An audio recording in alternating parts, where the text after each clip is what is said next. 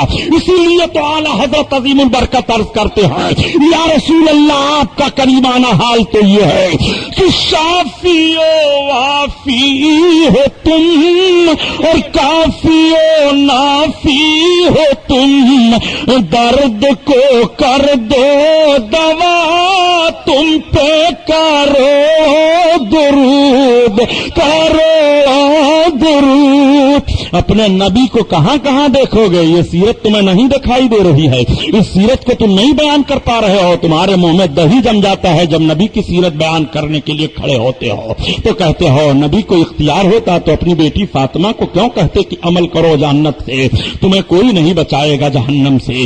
نبی کونین نے یہ کیوں فرمایا؟ نادان نبی کونین صلی اللہ علیہ وسلم کے ہر فرمان پر ذرا غور کر اور تجزیہ کر دیکھ. تعلیم امت ہے لقد کان لکم فی رسول اللہ اسوۃ حسنہ, تحقیق نبی کی زندگی تمہارے لیے نمونہ عمل ہے. تم جس طور سے زندگی گزارو گے اپنے اس زندگی کے ماحول میں نبی کی مقدس زندگی دیکھو. اگر تم بچپن کے ماحول میں ہو تو مکہ میں عبد المطلب ابو طالب کے بھتیجے حضرت عبداللہ کے شہزادے محمد الرسول اللہ کے مقدس بچپن ملاحظہ کرو تاکہ تمہارا بچپن مقدس و صاف رہے.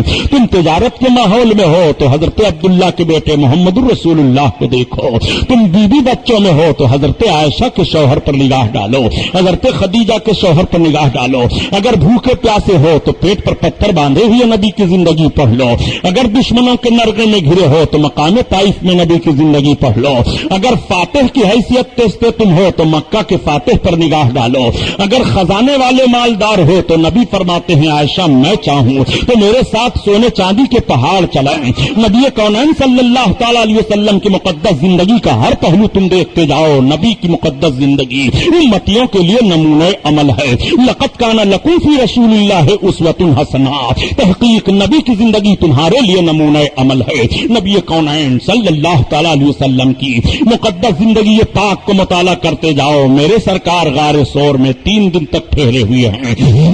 ہم میرے سرکار 3 دن کا جب عرصہ گزرا اور مکہ والوں کی چہل پہل, مکہ والوں کی جستجو تلاش ٹھنڈی پڑ گئی. یکا دکا لوگ تلاش کر رہے ہیں. حضرت ابوبکر صدیق نے اپنے غلام سے کہا کہ جاؤ آج ہمارے لیے راستے کا کھانا لیتے آنا اور ہمارے 2 سواریوں کو لیتے آنا. 2 بڑی اچھی اونٹنیاں آپ کے پاس تھیں وہ لائی گئی. سویرے سویرے حضرت اسما کھانا لے کر کے آئیں لیکن توشہ دان کو باندھنے کے لیے کپڑا بھول گئی تو حضرت اسما نے اپنے کمر بند کو پھاڑ دیا.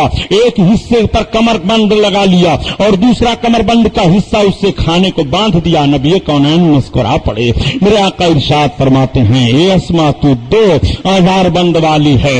اللہ کے رسول صلی اللہ تعالی علیہ وسلم نے ان کا لقب یہ رکھ دیا.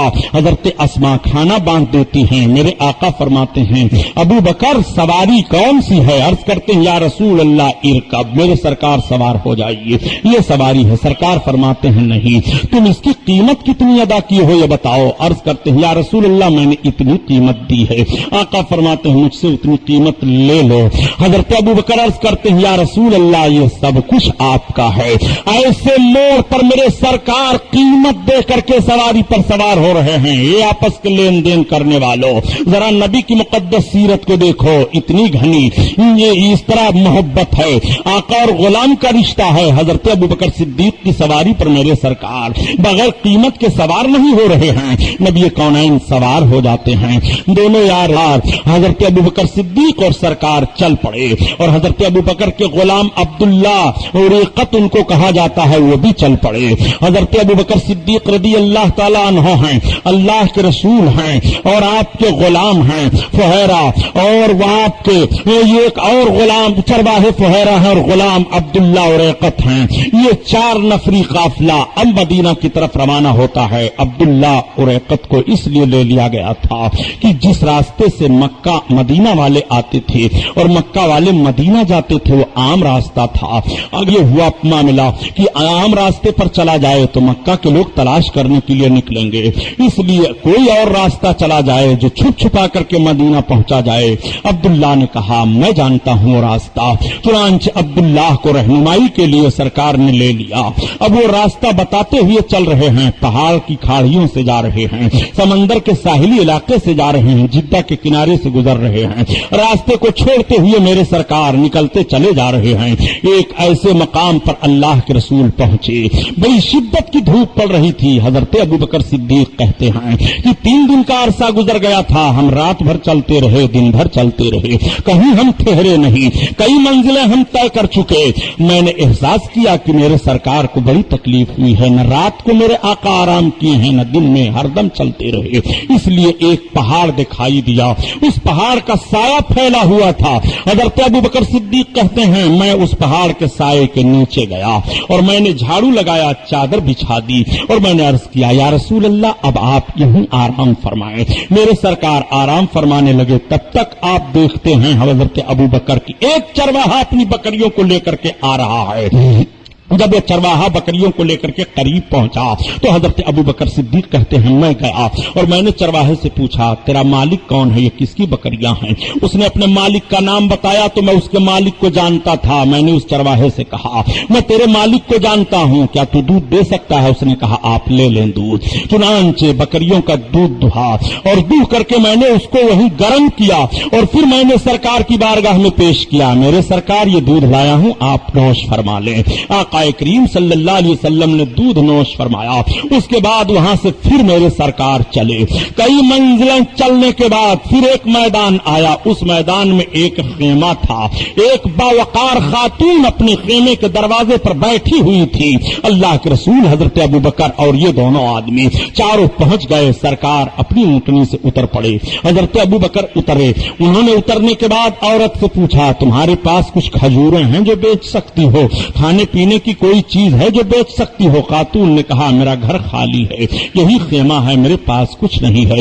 اس خیمے کے ایک کونے میں ایک دبلی پتلی بکری کھڑی ہوئی تھی۔ اللہ کے رسول نے ارشاد فرمایا کیا تم اس بکری سے دودھ نکالنے کی اجازت دیتی ہو؟ یہ بکری تمہاری یہاں کیوں کھڑی ہے؟ بوڑھی عورت نے کہا یہ بکری بڑی کمزور ہو گئی ہے اور بکریوں کے ساتھ چرنے کے لیے نہیں جا سکی تو ایک خیمے کے ایک کونے میں کھڑی ہے۔ اللہ کے رسول ارشاد فرماتے ہیں لاؤ اس کو قریب لاؤ۔ جب بکری قریب کی جاتی ہے تو سرکار نے نبوت والا ہاتھ اس کے تھن پر لگا دیا، نبی کا ہاتھ لگنا تھا کہ تھن دودھ سے بھر جاتا ہے۔ سرکار فرماتے ہیں لاؤ پیالہ لاؤ، پیالہ دے دیا جاتا ہے۔ آپ فرماتے ہیں ایک بڑا برتن لاؤ، بڑا برتن لایا جاتا ہے، بڑے برتن میں دودھ آپ نے نکالا، برتن بھر گیا۔ سرکار فرماتے ہیں سب پی لو، یہ تینوں پیتے ہیں۔ آپ نے فرمایا اس خاتون کو بھی دے دو، خاتون نے بھی پی لیا۔ سرکار فرماتے ہیں اب دوسرا برتن لاؤ، دوسرا برتن دیا، اس میں بھی دودھ نکال دیا۔ سرکار نے فرمایا اس کو رکھ لو، اور آخر میں سرکار پیتے ہیں۔ آقا ارشاد فرماتے ہیں قوم کا خادم اور قوم کو کھلانے والا وہ آخر میں کھایا پیا کرتا ہے۔ اللہ کے رسول صلی اللہ تعالی علیہ وسلم اور حضرت ابوبکر وہاں سے چلنے لگے۔ وہ کون خاتون تھی؟ ان کا نام ام معبد ہے، ان کے شوہر کا نام ابو معبد تھا۔ تھوڑی دیر کے بعد ان کے شوہر آ گئے اور جب آ کر کے خیمے میں دیکھتے ہیں تو برتن دودھ سے بھرا ہوا ہے۔ اپنی بیوی سے پوچھا یہ دودھ سے برتن کیسے بھرا ہوا ہے؟ بیوی نے بتایا کہ 4 لوگ آئے تھے، اس میں ایک اتنے حسین و جمیل خوبصورت تھے، ان کی گفتگو بڑی اچھی لگ رہی تھی، ان کے آنے سے یہ برکت ہوئی۔ انہوں نے اپنا ہاتھ اس بکری کے تھن پر لگا دیا تو بکری کا تھن دودھ سے بھر گیا اور انہوں نے ہمیں بھی پلایا، اپنے ساتھیوں کو پلایا، دوسرا برتن بھر دیا اور بھر کر کے دے دیا ہے۔ وہ بڑے مبارک تھے، بڑے حسین و جمیل تھے۔ بڑا لمبا تعریفی خطبہ ام معبد نے اپنے شوہر کے سامنے پڑھا۔ ان کے شوہر نے کہا اے کاش اگر میں ہوتا تو میں بھی انہی کے ساتھ چل پڑتا، میں یہاں نہ ٹھہرتا۔ اللہ کے رسول صلی اللہ تعالی علیہ وسلم اب چلے جا رہے ہیں، لیکن یہی ام معبد کو دیکھو، تھوڑے روز کے بعد ام معبد اور ان کے شوہر اپنے بکریوں کو لے کر کے یہ سب بھی مدینہ چلے گئے